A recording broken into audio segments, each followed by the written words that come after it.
Hello everyone and good morning on this lovely Saturday. Coming from Ottawa, I have to say it's great to be out of Vancouver because right now the weather is horrible. So it's nice to be here to walk around in a sweater as opposed to 3 layers of thermal underwear and a big coat. I'm really looking forward to this panel because it positions us internationally as Canada, for the large part, is really leading the world stage on this. So who I am, I'm Ivan Ross Vrana. I'm a VP over at Hill+Knowlton Strategies, Public Affairs. I've been involved in the cannabis space in one way or another since almost 2009. I used to work at Health Canada and have been doing this kind of work for a while now. But the international stuff really excites me. So what we have here today is we have Dan Rowland from Colorado. We have Alfredo, I'm going to butcher your last name, Pascual. Oh, okay, got it. And he's an independent cannabis policy expert, primarily Uruguay and Europe too. And then we have Sarah Bain from Nesta, who's also an associate and a former colleague at H&K. So she's going to talk about the Canadian perspective. And then we have Blair Gibbs, not Barry, which I was calling him quite a lot, from Volteface, who's going to talk about our UK stuff. So just as we get started, I'm going to turn it over in the order that they're sitting, because they can best give you a brief bio of who they are, as opposed to me butchering it. So Dan, over to you. Thanks very much. Dan Rowland. So I am with the City and County of Denver, Colorado, the first major city in the world to implement a fully legal commercialized industry for recreational marijuana. So for the last 3.5 years, I have been the Director of Public Affairs, developing marijuana policy, coordinating the work of all of our different city agencies that touch cannabis in one way or another, as well as overseeing a lot of the business licensing activities for the city. Thanks, Dan. Alfredo? So I am from Uruguay, which was the first country to legalize on a nationwide level recreational cannabis. And until last year, I was working for one of the only 2 licensed producers in Uruguay, finding international opportunities. And now I am located in Europe and helping firms that want to expand internationally. Sarah, thank you. Thanks, Ivan Ross.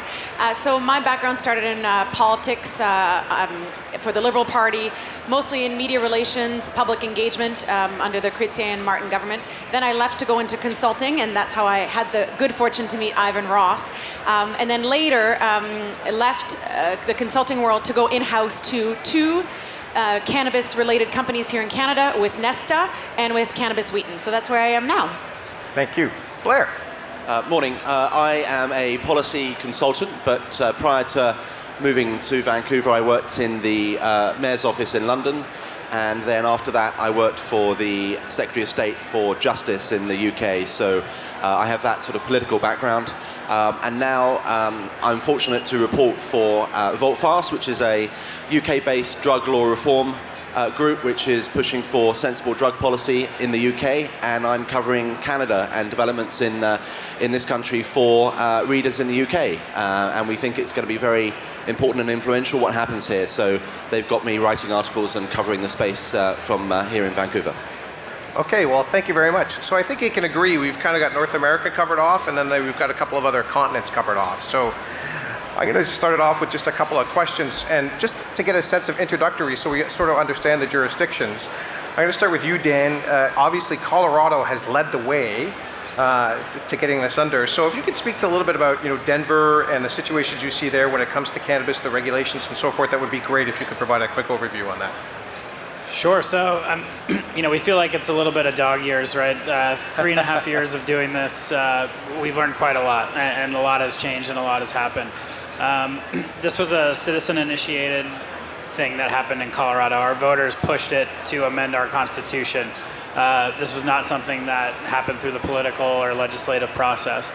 So it was, needless to say, there was a lot of scrambling that was done. And I think where we as a state and the city of Denver were in 2013 is a bit like where BC and Canada are now.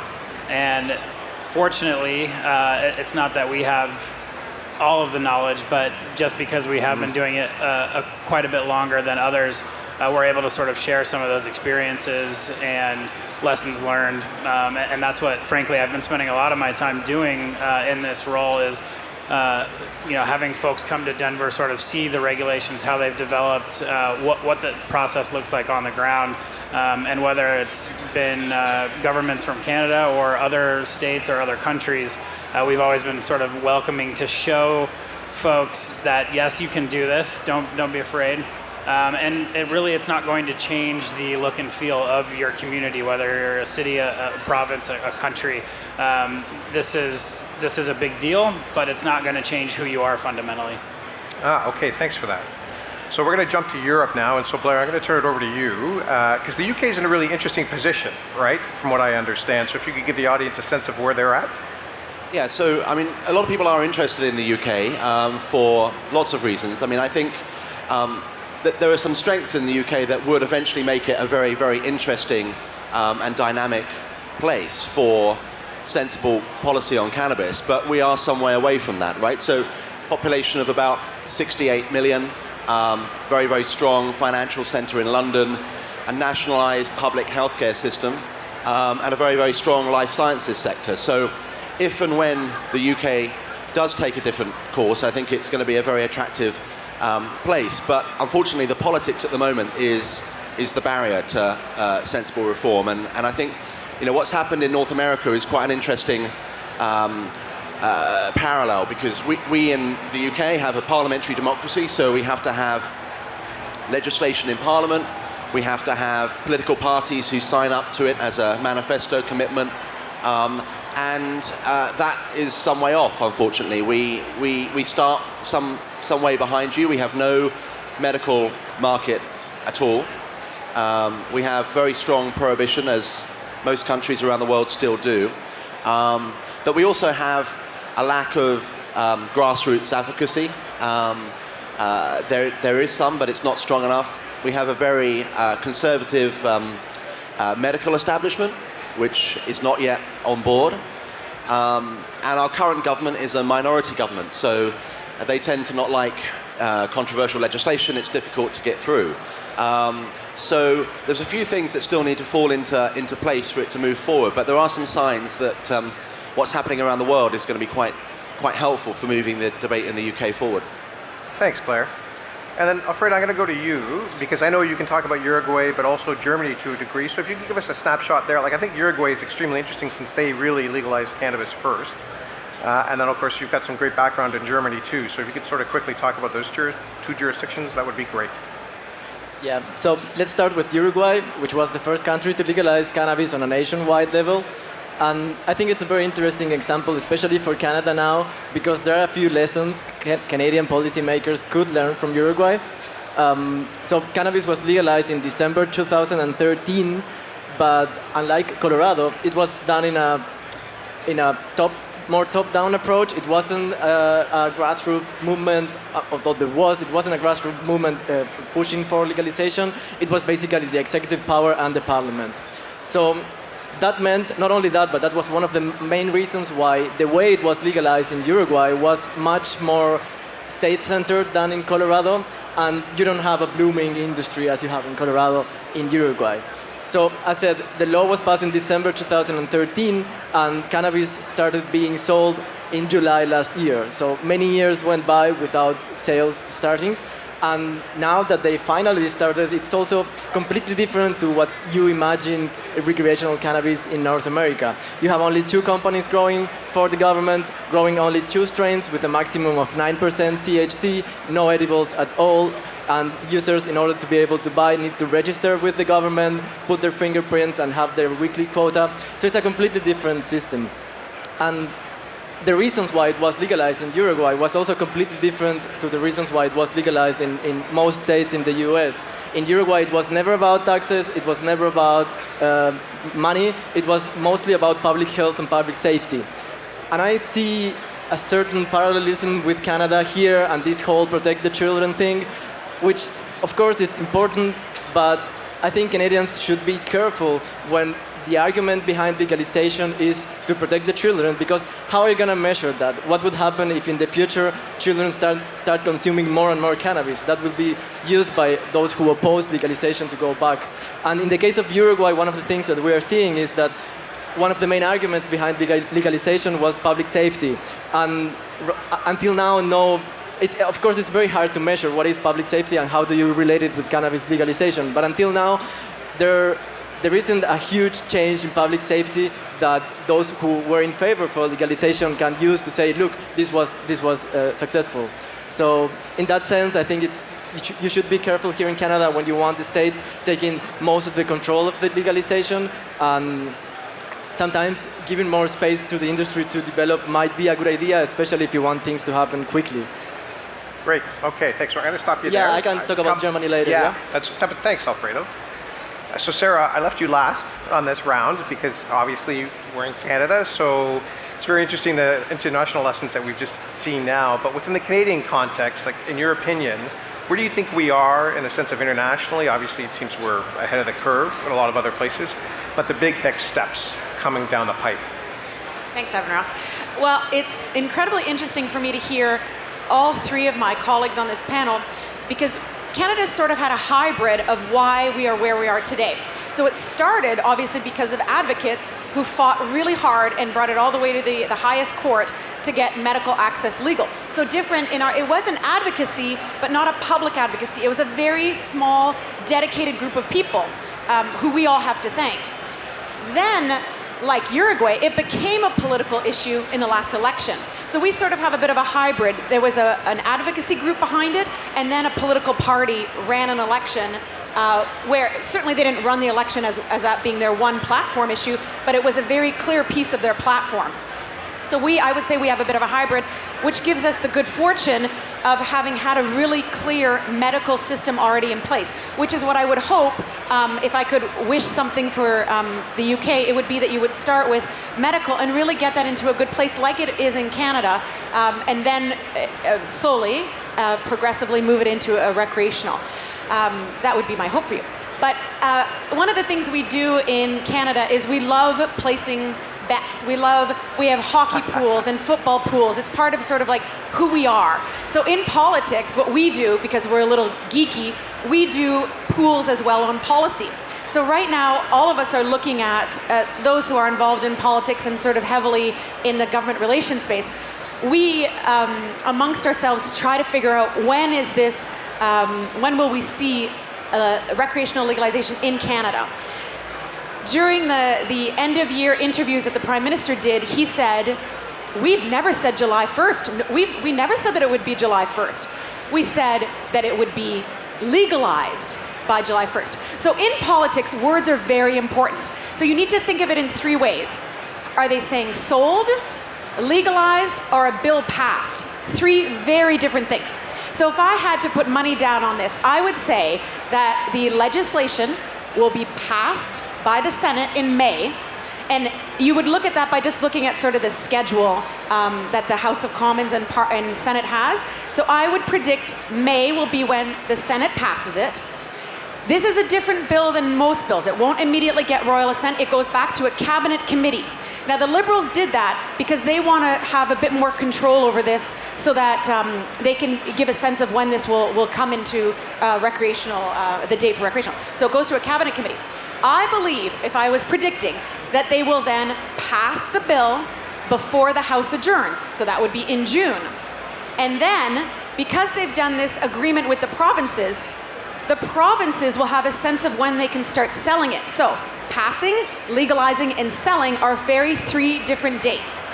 So I predict if anybody wants to come see me at the end and start doing a pool with me, I say July 3rd or July 10th will be when storefronts will open. But that's only a prediction. I don't have any inside information on this, but if I was a betting woman, that's what I'd say. So you're saying Canada Day won't be Cannabis Day? Absolutely not. I feel incredibly confident that the government wouldn't, for a couple of reasons. Canada Day is also I don't know how we say it, it's a government holiday. Yeah. So stores are not open on July 1st. So it's not just a political decision, it's actually like a legislative, we don't have stores open on July 1st in Canada. So it would be very difficult to suddenly have stores. And because, if I'm right, I think July 1st this year lands on a Sunday. So Monday will actually be the bankers' holiday. So you can't open the stores on Monday. But I'm getting very deep into the weeds. But my prediction is July 3rd. July 3rd or the 10th. Okay, I'm going to take the 15th, just so you know. You're going to take the 15th? I'm going to take the 15th. We'll put a little wager on this. Okay. So thank you, Sarah. Dan, I wanted to go back to you. You raised something really interesting in your comments, especially as a public official. You talked about how it doesn't change societal norms, right? And certainly in Canada and other jurisdictions, we hear a lot about this. We, as Canadians, are certainly concerned about safety and security, driving, and politicians keep on talking about that. But if you could talk a little bit about, again, the Colorado experience on that, I think that's extremely helpful. Yeah, sure. I think our goal from a very high level was preserving the quality of life. Colorado's a great place to live, Denver especially. People who live in Denver, you do not mess with their quality of life. You'll be voted out the second you do that, right? It's kind of like BC, right? Yeah, people take it very seriously. And so whether you supported it, you were indifferent, whether you opposed it, whether you're a consumer or not, I think our goal as a city was to make your day-to-day experience with living and visiting Denver not look any different than it was prior.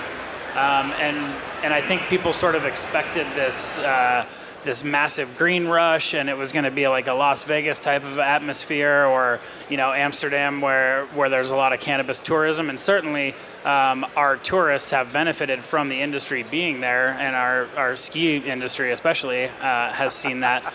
But you're not getting off the airplane in Denver and seeing flowing lights of green everywhere. So from a very high level, we wanted to regulate it and enforce the laws in a way that made sense for individual communities. And again, we had to do all of this under this cloudy, murky relationship we have with the federal government. And so with some very light touch guidelines from the feds under the Obama administration, we knew that if we put in really strict rules and kind of had robust enforcement of that, then they would keep their hands away.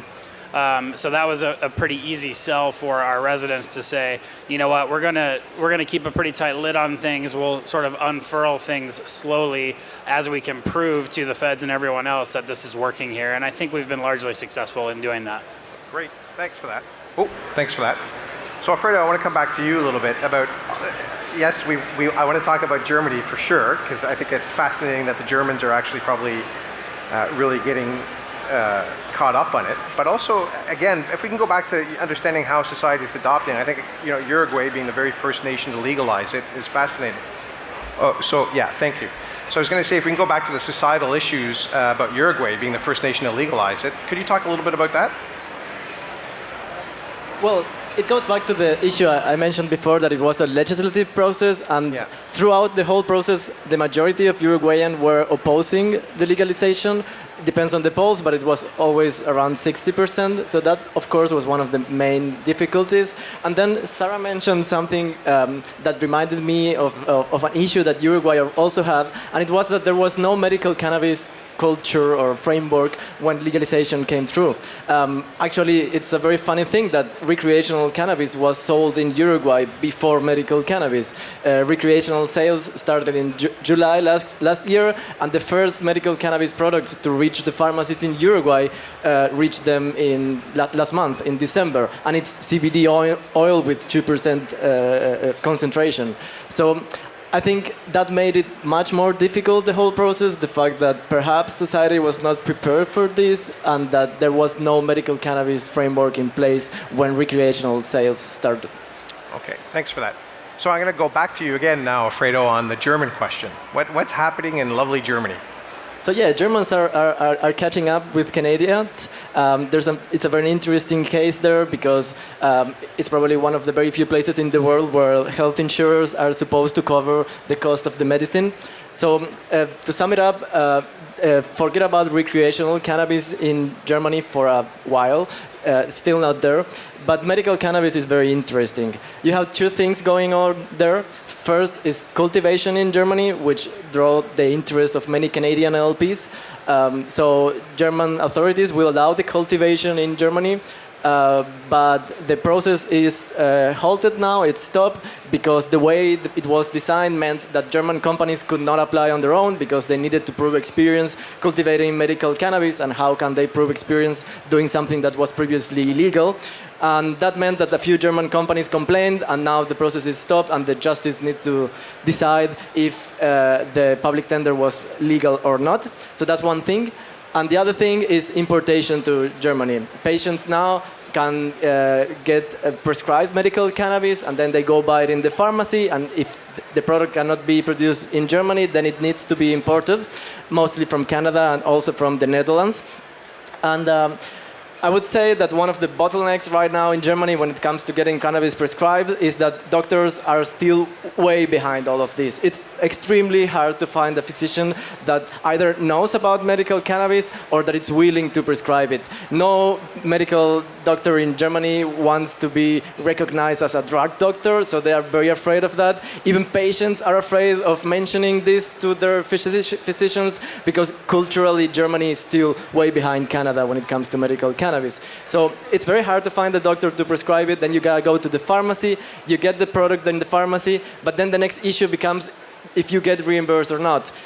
Health insurers are supposed to pay for it, but they deny it in many cases. About 40% of the applications are denied, and the reason for this, there are a couple of reasons, but one of the reasons is that the government didn't specify for which conditions cannabis could be prescribed. It was for severe health conditions, but they didn't define what was severe. So then that meant that when the physician and the patient submit the application, if it's not well sustained, argued, then the health insurer can deny it. And that's an issue because the price of medical cannabis in Germany right now for the patient is between 20 to 25 euro per gram. So imagine if you have to pay 25 euro per gram for your medicine and then the health insurer denies you the reimbursement, it's a lot of money. And that even affected patients that before the legalization had a very special permit from the government to import directly. There were about 1,000 patients that could import it, and before the legalization the price was much lower. So they used to pay a lower price, and now they have to pay a much higher price and sometimes not even get reimbursed. So there are many different things going on in Germany. I think it's normal. It's like the first year of the medical cannabis framework, so it's always complicated when you start with this.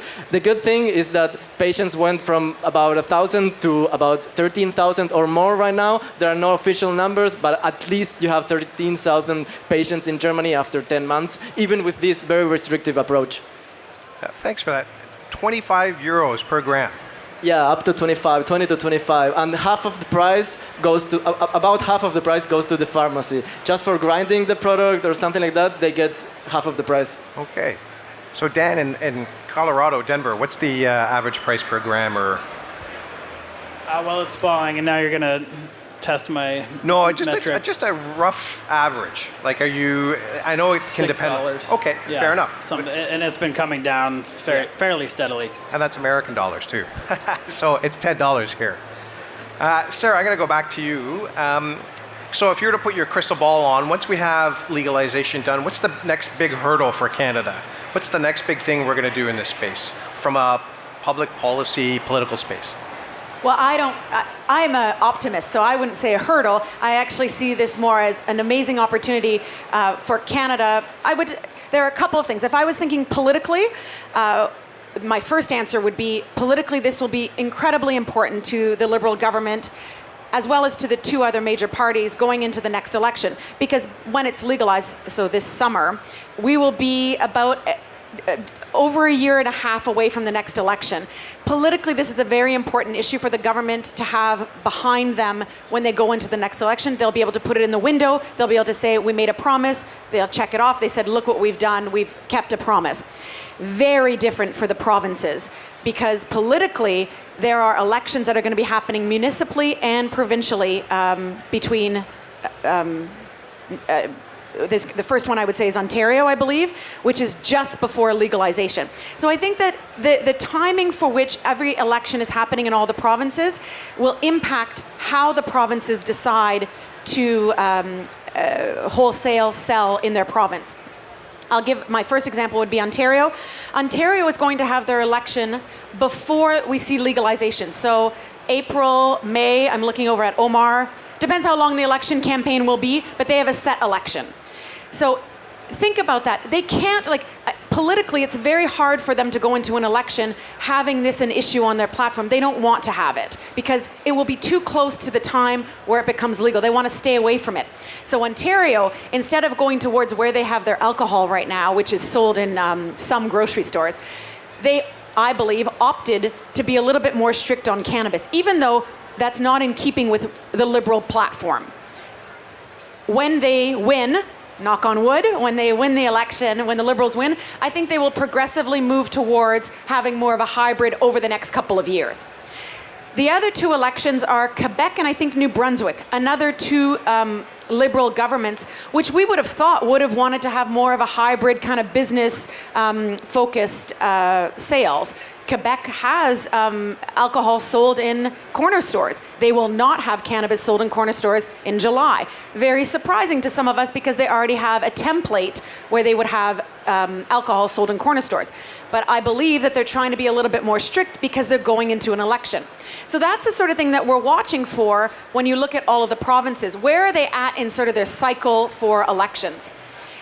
So prediction-wise, I would say we will see maybe a bit more strict sales for the first year and then moving towards a bit more hybrid formats as we move towards people sort of getting acclimatized to it. As Dan was saying, some people were worried that suddenly you'd get off the plane in Colorado and it would be bright green lights everywhere. Some people are still a little bit worried. What will Canada look like on July 3rd, according to my prediction? What will Canada look like? Once people become used to it and feel safe and see that it's working very well and that we're all in this for the right reasons, they will move towards it being a little bit more of a hybrid. The other piece that I personally am really interested in is the edibles and all the other sort of ancillary products. That I think is where it gets really exciting for people like myself who are now in the investment business. So the edibles I think will be a really big space. So if all of you listening here, I'd say start looking at where we're going to be going with edibles and ancillary products. Great, thank you for that. So now, Blair, you're back on the hot seat. So UK is in a very special position. So we've seen how jurisdictions like Canada, Germany, and then Colorado and Uruguay go straight to either legalization or we started with a medical regime. And let's say the UK now has a majority government coming in. How do you think, and especially as an advocate with Volteface on drug reform, do you see that progressing to a stage where you'll come up with the other sort of countries? Yes, I do. I mean, I think, as Sarah said, I think the obvious first step will be to move to medical, but also the politics here and the politics across North America will have an influence, outside and in the UK as well. And I think what we find really interesting about Canada is that the way in which the Canadians have gone about the process of firstly, obviously forced to make a move by their own Supreme Court, but then established a commission, had a very structured process, took evidence, consulted with the public. Then it was very clearly in a manifesto. And now with the majority government taking it through, I think the Canadian example of how you do this quite complex bit of policy work in a kind of staged, sensible way, albeit, it's pretty quick. I mean, if and I used to work in government, and this is very fast. So I know there's a lot of anticipation and a lot of some annoyance that within the industry that the government's taking its time on this, but this feels fast. And so other governments, I think, around the world will look at Canada and see, this will be the first country in the G7 to legalize at the federal level for recreational. And they'll see how it lands. Does the implementation go to plan? Do the provinces and the way that they decide on retail and distribution, does that work out? How does the long-term picture look for consumption and public health?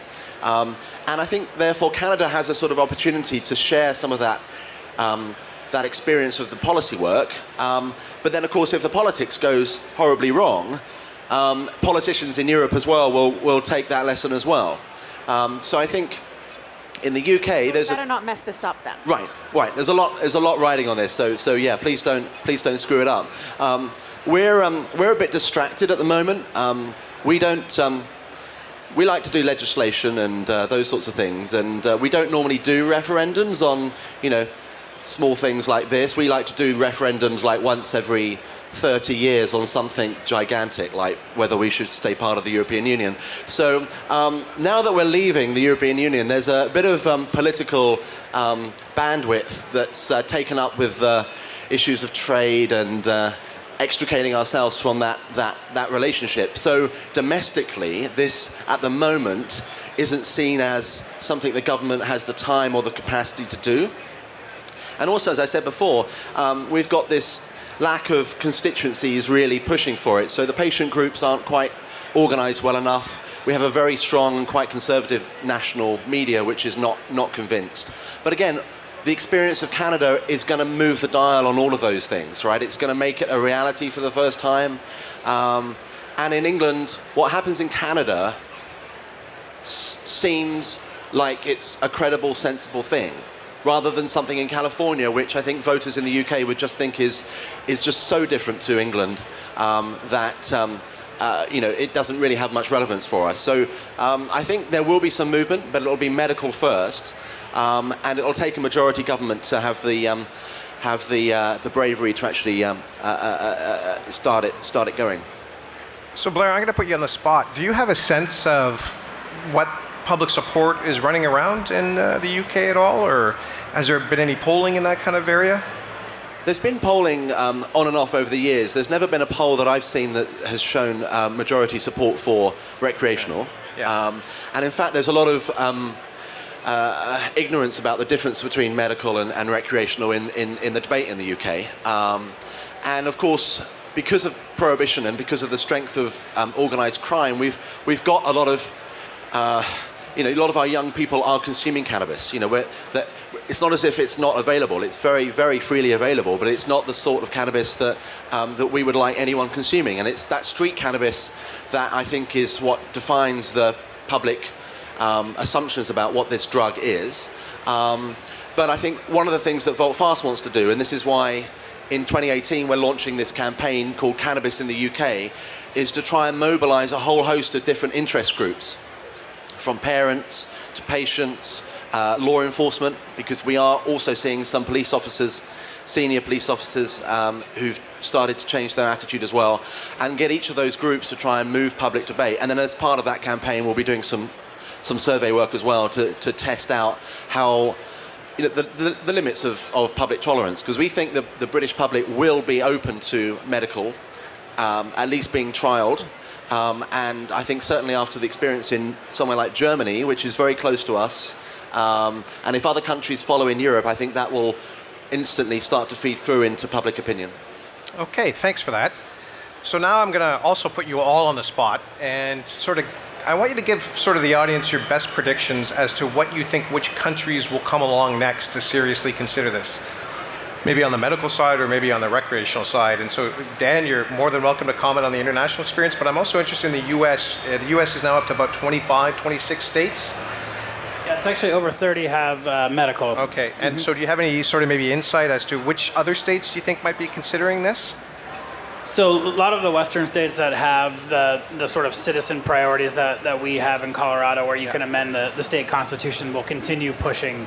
We just saw a bill pass in Vermont, which is the first state by an act of their legislature to legalize marijuana. So they will become the 9th fully legalized recreational state, and the first one to do so by an act of the government. So it's a domino effect that's going to continue happening state by state. I don't expect it to happen via our U.S. Congress anytime soon. Internationally, I would predict New Zealand, Australia, hopefully the UK and Germany following suit. So just on the U.S. though,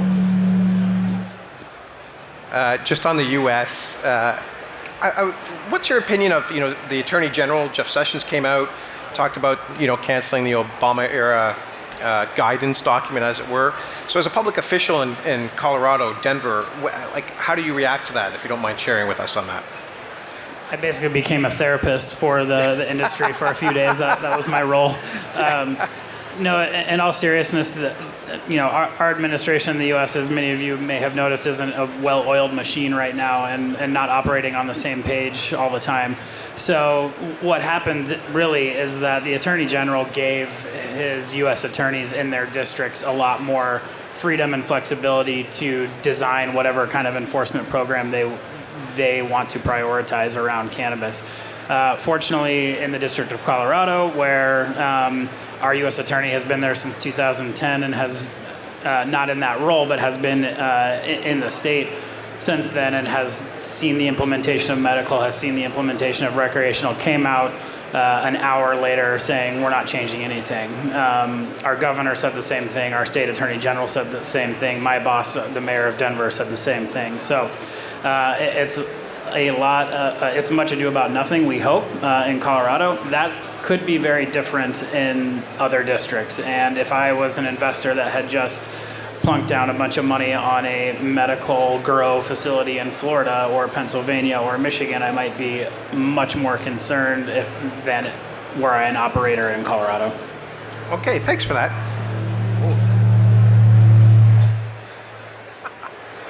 Maybe I'll try this. Okay, so Alfredo, so your prediction internationally, which countries do you think are going to be? We've heard Australia, New Zealand. Do you agree with that? Yes, absolutely. And when it comes to Latin America, I believe that the country that will surprise us in 2018 will be Brazil. They already have a very restrictive framework in place, and I think they will develop to something different. But the place that I would focus my attention on in Latin America is Colombia. They already have the law and the regulations, and 2017 was the year of announcements, basically. A bunch of Canadian companies invested there as well. And now it's the time to start doing things. So we're going to see in 2018 how many benefits it has to invest in Colombia and start growing cannabis and producing there, which has a climate that's much better than the Canadian one, of course, to grow cannabis, and a culture behind it that it's also impressive. And so we're all in this industry and space. We're all used to the puns, but I can just imagine what the Colombians are going to have to go through next. But thanks for that. So Sarah, so Brazil, Australia, New Zealand, what do you think? I would say the same going into the regions. Like I think Europe will start to see, based on what Blair was saying, that everyone, I've been going to conferences internationally, and a lot of people are saying exactly what Blair is saying. Everyone is watching to see how Canada will do this, because then other countries in the G7, but then G20, if you will look to Canada and say, if they were able to do it and it's going well, then they have sort of a template that they can follow. So Europe, I think, generally will be quick to come in once they see how we do, and exactly what we were saying about South America, because of what you were saying about the growing season, obviously much longer than our external growing season here in Canada. So a lot of Canadian companies are looking towards the Caribbean and then even further south because of that very reason. So maybe not necessarily legal sales, but legal growing. So not just I'm not just talking about whether it'll be recreationally legal, but if the government allows foreign companies to come in and do the agriculture. Okay, great. So Blair, you've heard the panel. What do you think? Yeah, I'd agree with New Zealand and Australia, but in Europe, obviously it's already decriminalized in Portugal.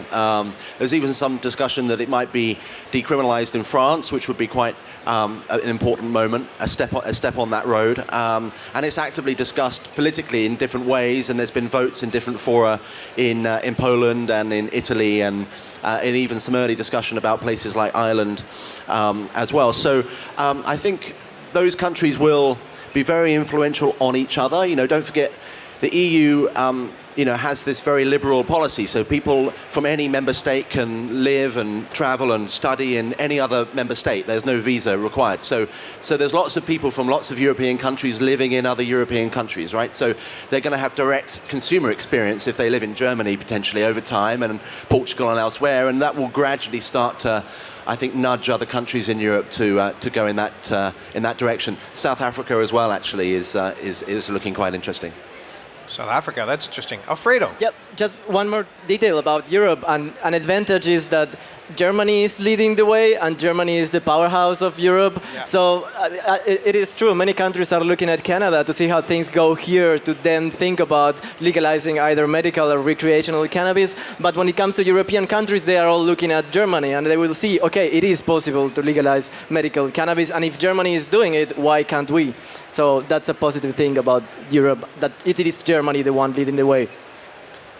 Okay, so what I want to ask you now, we've got about 5 minutes left, and then we're going to open it up to questions in the audience. So please start getting your questions ready. But it's 2018, brand new year. I'd like to go right down the line there and just sort of see what you think the opportunities are in this entire space. It doesn't have to be country specific, but what really, either excites you or worries you. And I know we've sort of touched on it very broadly, but Dan, any thoughts on that? Sure. So I would say education. That is something that is lacking in this industry, just in society in general. This is something that has been under prohibition for decades in most countries. And consumers aren't sophisticated about these products, whether we're talking about from a medical or a recreational standpoint. Certainly governments are not very sophisticated about how to properly implement this sort of new frontier we're on. And, again, we talk about the right reasons to do this from public health and criminal justice standpoint, but consumers need to be educated in order for this to work properly. Kids who are not of legal age certainly need to understand this product, understand why it is legal for some and not for others. And there's just there's an incredible amount of opportunity and work that needs to be done in that area. Okay, thank you. Alfredo. Well, I am probably biased, but I would say Latin America is the opportunity here, especially Colombia, but also other Latin American countries that will start coming up with different types of frameworks, and Latin America offers certain advantages that you cannot find in Canada. Hey, biases are fair, absolutely. Sarah. I will go with Daniel. I will say education as well, because of a lot of you were here to hear Elliot's presentation, where education is really lacking in Canada.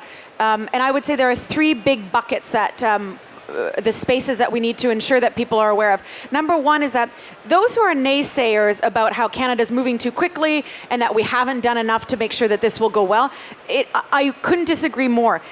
We have had medical in Canada for over a decade now. This is not something that is new to everyone here in the room. So we all need to go out in Canada and say, this is not moving too quickly. The government has done their due diligence. The Canadian government has gone to South America, has gone to US states, has gone to Europe. Like, the Canadian government has done their due diligence to see what other countries, even though we are going to be the first G7 country to have it legalized. California is the same size population-wise as Canada. We have many examples that the government has consulted with. So to say that we're moving too quickly is an easy sort of one line to say the fear-mongers are saying. The second thing is the police forces and the way that we're going to police this as we move forward. Like you were saying in the UK, we need to encourage our first responders to be on our side. Those of us in this industry, we need to explain to them that this will be good for them, but also good for all Canadians, that they will be able to put their energy into other more serious crimes. The third piece would be, I know I had three. Youth, that Daniel was talking about. So I would say the youth component will be really important because today Canada, I think it was the United Nations, did a study that said that Canadian youth are the highest users of legal cannabis. That's awful. We need to ensure that these young people are getting access to safe cannabis and that we're educating them on how they should be using it. And right now, they don't have that opportunity. Okay, thank you. Now, last word again, sir. So the politics of this, I think, get hard actually when it goes live. So there's going to be some implementation challenges. Everyone expects that. Nobody thinks the regulations will be perfect at the start. But I think I would worry in this first year maybe of, again, how law enforcement adjusts to its new role. and enforcing the new law. So again, the prohibitions that still exist around underage sale, for example, drug-impaired driving, which at the moment they haven't worked out how to really do it at scale in terms of testing for impairment. So that's going to be a challenge. And then, of course, don't forget, the Canadian government actually has to go on the world stage and stand behind its own policy here, right? So this is a domestic policy, but it has those international implications. It's not clear how legalizing recreational, keeps Canada compliant with those UN conventions from the 70s and 80s that it signed up to, along with most other countries. So what does Canada do, and how does the Canadian diplomatic service handle that? Because that's an important litmus test at that point of Canada in the world saying, this is a policy that we've decided to do as an independent country, that we believe it's good for Canada. Is the Canadian government going to withdraw from those conventions and then insert a qualification or try and reapply? And how will other countries in the world respond to that? Because for the moment, the States and other countries, peer countries of Canada, maintain the line that these are, this is a dangerous drug, and these conventions are important, and we must enforce them. So the politics for the Trudeau government, the politics isn't getting any easier from here on in. It'll get a bit tricky once the bill passes and it becomes a reality. Okay, thanks. So we are going to open it up, but I know Alfredo wants to make one last point, so I'll give you 30 seconds. Very short. I think his point is very important when it comes to the international conventions. The only example until now is Uruguay, which didn't withdraw the conventions, but what Uruguayan authorities did was to justify this as a human rights issue. They said, okay, yes, we want to remain in these drug control conventions, but for us, human rights are more important than drug control. So we remain in the conventions, but we prioritize human rights, and that means we will allow a certain form of legalization. And I haven't heard enough of Canadian authorities about how are they going to plan to justify this internationally. Until now, all what I have heard of, most of it, is how are they going to justify it within Canada. But they will have to think about the international arena as well. Well, I can add just a little bit on that. I know they have been going to those forums, and they, at the beginning with medical, and I know we're talking about legalization, they have been justifying it on medical grounds. But thanks for that. That's a great point. So I've asked enough questions now. There is a person with a mic over there. So we've got the gentleman here in the blue jacket. So feel free to ask a question, sir. My name is John Conroy. I was counsel in Mama Levine and Kane, and I was counsel in the Allard case, which went to the Federal Court Trial Division. That's where we established that people could continue to grow for themselves or have a designated grower for medical purposes. So a couple of points, more of a statement than asking a question. The first one on the international issue. Medical is exempt from the treaties, so we were able to proceed with the medical, and the basis for our medical is in our federal constitution. We became a constitutional democracy only in 1982. That's the problem you have in the UK. That's the problem they have in Australia and New Zealand. They don't have an entrenched constitution like the US does and like we do, which is the basis first for the medical. On the legalization for recreational, the position we take, and our law is different from the US, when our governments enter into a treaty, that treaty doesn't become law until we pass a domestic law to implement it. In the US, that's different, I understand. So our Controlled Drugs and Substances Act implements the treaty, but in our Controlled Drugs and Substances Act, we reserved the right to exempt classes of drugs from the schedule. So our position is we don't need to withdraw from the treaties. Sure, it might be a good political thing for us to do at some point in order to help educate the rest of the country or the other countries, but we say we don't have to do it. I don't understand the people who are saying, this is too quick, this is too quick. Colorado's making $100 million per month in taxes, I understand. So I don't understand the provinces that aren't jumping on the bandwagon wanting to get the majority share of, I think it's been agreed, 75%. If the provinces don't, and it's their constitutional power, by the way, the feds constitutionally control production, The provinces control distribution. It's a constitutional division of powers. So if the provinces don't implement a distribution system, and I expect most of them will, I think they all have. the feds have the power to stand in and do it. And they are going to implement, if you've seen the proposed regulations, they're opening it up to small growers, small processors, having nursery licenses, all sorts of much better, less restrictive options. And John, sorry, I'm gonna. If you could wrap it up there. I'm going to wrap it up. And so the regulations allow for online, are going to allow online dispensaries, things like that, and that's what I expect the feds will do if the provinces don't. Well, thank you very much, Mr. Conroy. I mean, that's great to get that legal perspective. Oh, sorry, and Sarah's just going to make a comment. Absolutely, Sarah. With Saskatchewan, just last week, every province has now said how it will look. So you're absolutely right that the government had this small print that said every province, every Canadian will be able to access cannabis, and because they control Canada Post, it would have been through the post. The territories are the only ones that haven't come out yet, but every province has said how it will look in their province.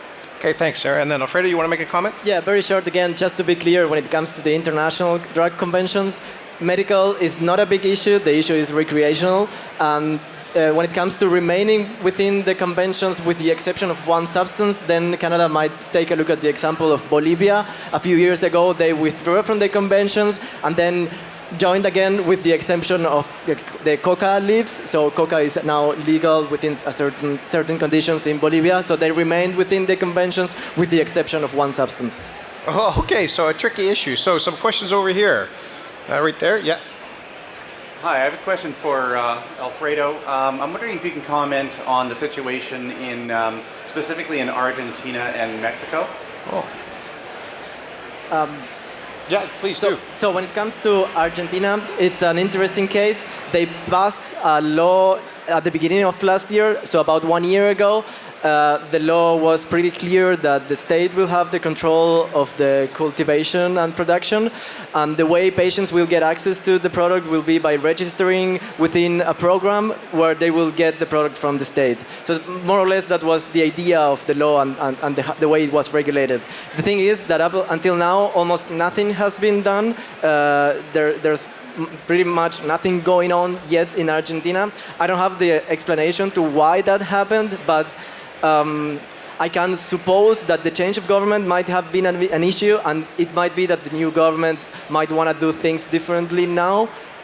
So that's one thing. And the other thing in Argentina is that what's still the situation right now is that patients can import directly CBD oil, and for that they need to get the approval of the federal government, and it's a quite complicated issue.